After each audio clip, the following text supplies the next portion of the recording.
56대 왕인 경순왕 김부가 고려의 나라를 헌납하는, 어찌 보면 우리 역사 보면은 나라가 망하면은 뭐 민영화이라도 자결도 하든지 이래야 되는데 나라를 헌납하는 제 해석입니다.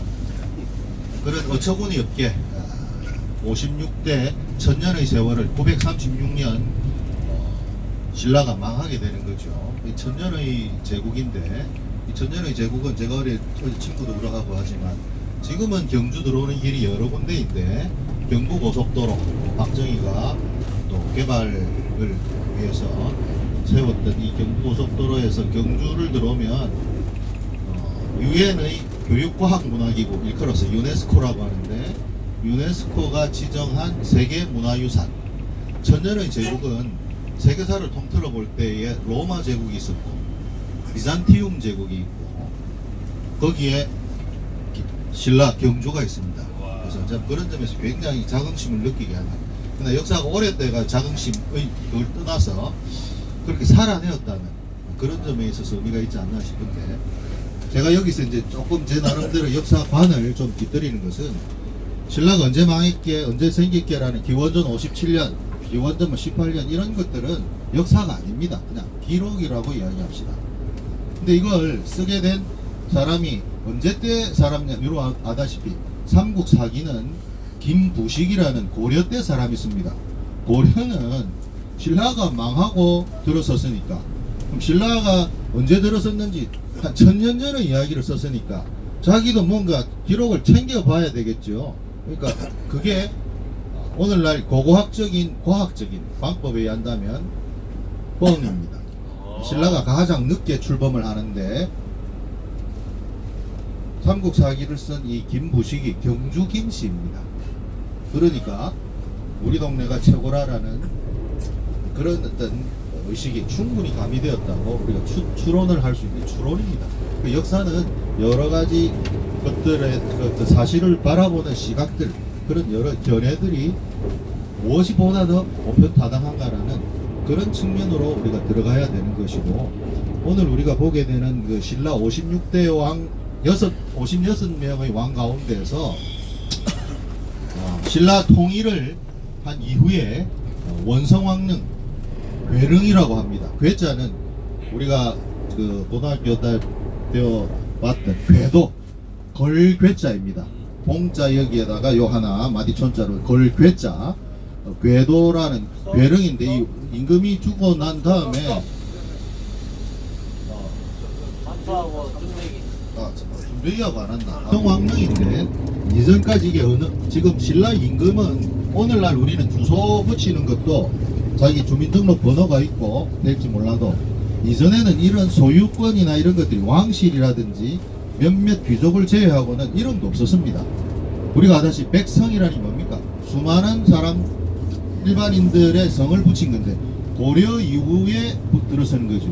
그 전에는 그러니까 성 없었습니다. 임금들만 있는데 신라 왕실 56대 임금 가운데에 왕족은 김씨, 석씨, 박씨 요 세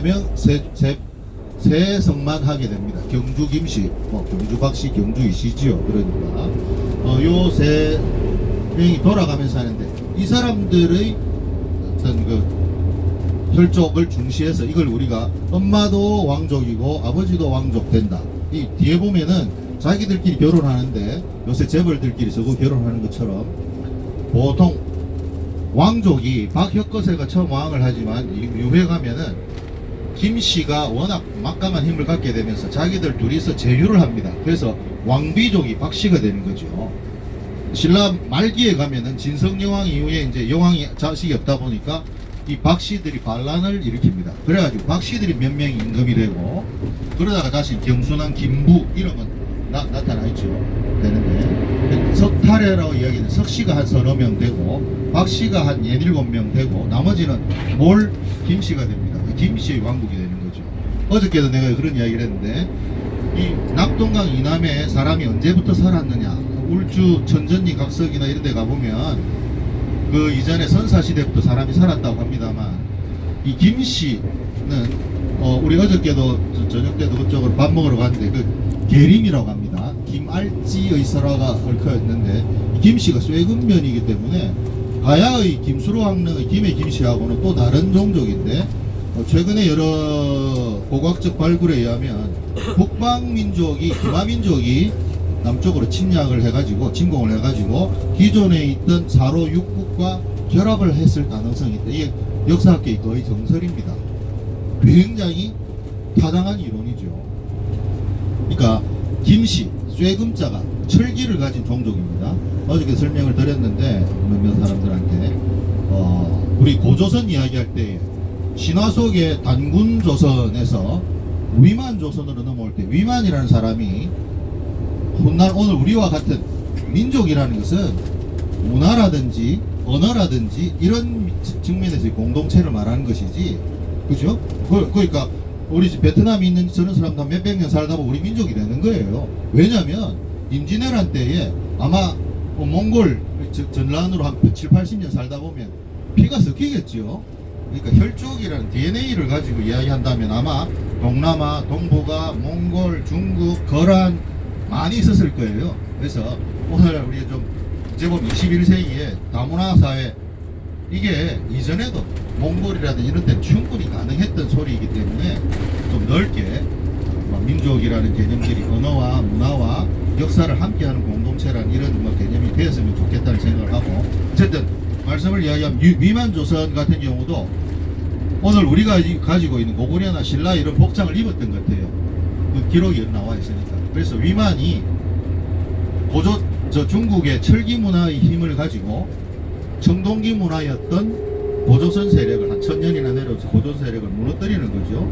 그래가지고 고조선이 나오고, 고조선의 준왕이라는 사람이 위만에게 내가 쫓겨가지고 한강 쪽으로 내려와서 진이라는 나라를 세웠다라고 이제 기록이 되어 있으니까, 그래가지고 아마 이 와중에 계속적으로 따뜻한 남쪽 나라로 오는 게 민생고를 위해서 식의주를 해결하기 위해서는 남쪽으로 올 수밖에 없는 구조이니까, 우리 인간이라는 존재가 아마 그 와중에 신라를 건국하는 훗날 김알지 세력들도 아마 철기 무기를 가지고 내려오지 않았을까. 그런 중에 신라 여기에 원래 선사시대부터 살고 있던 사로, 서라벌이라고 하는 사로 육국들의 촌장들이 화백회의라는, 그 옛날 이전에 보면은 그리스나 저보면 아크로폴리스가 자기들 민회처럼 그래가지고 족장들이 모여 있었는데 추대를 하는 거죠. 박혁거세라는 사람을 추대해서, 박씨도 아마 외부 세력이었을 가능성이 굉장히 농후하고, 석탈에도 울산 쪽에 아마 해양 세력이었을 가능성이 굉장히 농후합니다. 그래가지고 요런 세력들이 하나하나 합치시면서 사로 육국이 형성되는 거지. 옛날 그러니까 촌락 공동체에서 국가의 형태를, 원시 국가의 형태를 가지게 되는 것 같고, 막 그런 정도로만 이해를 하시면 되겠고.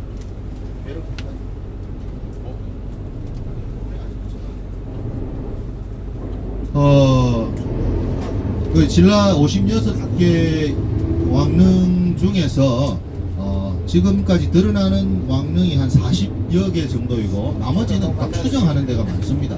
어저께 우리 일찍 왔던 사람들하고 진평왕릉을 갔습니다. 진평왕이라는 게 법흥왕, 진흥왕, 진평왕, 요 때가 보잘것없던 골목국가였던 신라가 나라를 정비하고 대륙국가였던 백제, 또 그보다 한 수급 위급인 헤비급 정도의 고구려, 중국과 대등한 정도의 이런 나라들과 싸우게 되는, 그러니까 삼국이 정립하게 되는 그런 정도의 임금이니까 왕릉의 규모가 꽤 커지는데, 그게 적나라하게 드러납니다. 선덕이 왕릉에 있어서는 또 그 왕릉의 규모가, 크기 자체가 비례하는 거죠. 국력과 또 내부 세력을 장악했다는 그런 측면에 있어서. 그래서 오늘은 갈게 진평왕은 어디 갔고 선덕이 왕릉 쪽을 한번 가보겠습니다. 차를 충분히, 사천왕사라는 게 오늘 가게 될 사천왕사가 호국 불교로서 처음으로 만들어지는, 황룡사와 더불어서 사천왕사가 만들어지면서 내부적으로는 내가 부처님을 믿는 것은 임금을 믿는 것, 이게 이제 왕즉불 사상입니다. 왕이 곧 부처이다. 따라서 부처님을 믿듯이 임금님에게 충성을 해야 된다. 이런 개념이 생기는 거죠. 충의 개념은 유교적인 개념이고 한데 이게 언제 들어오겠습니까? 유교 이게 논어라든지 이렇게 삼국시대 어간에 받아들이는 거죠. 이로 말미암아 가지고 임금에게는 충성을, 아버지에게는 효도를, 충효 개념이라는 게. 그 이전에 그러니까 뭐 300년, 200년, 100년 선사 시대 때는 그냥 가족주의겠죠. 국가주의라는 개념이 없었는데 중효, 유교가 그런 필요해서 이 국가에서 받아들여지게 되고, 또 하나는 부처님을 통해서 국가가 왕성해지잖아요. 그러니까 소위 중앙집권 국가로서 왕권을 강화하는 데 있어서 불교로, 왕실 불교로서 불교가 받아들여지게 되는 거죠. 이게 중앙집권의 가장 위대한 원동력인 사상을 당시에서는 불교로 받아들이고, 서양 같은 경우는 기독교로 받아들이고, 뭐 그런 형태가 되겠는데, 이제 불교가 들어오게 되는 그 어간에 법흥왕, 진흥왕, 우리 고등학교 때 배웠던 이차도의 순교, 그 어간이죠. 그래가지고 그 속에서 토착 세력과의 굉장히 갈등들이 있는, 그럼에도 불구하고 서서히 불교가 국가의 어떤 신앙으로서 정착하게 되는 과정들 속에서 법흥왕, 진흥왕, 선덕여왕, 여기에 사천왕사를 세우는데, 사천왕은 원래 불교가 퍼져 나가는데 티벳이라든지 중국 서쪽에 거기에 수호신이었습니다.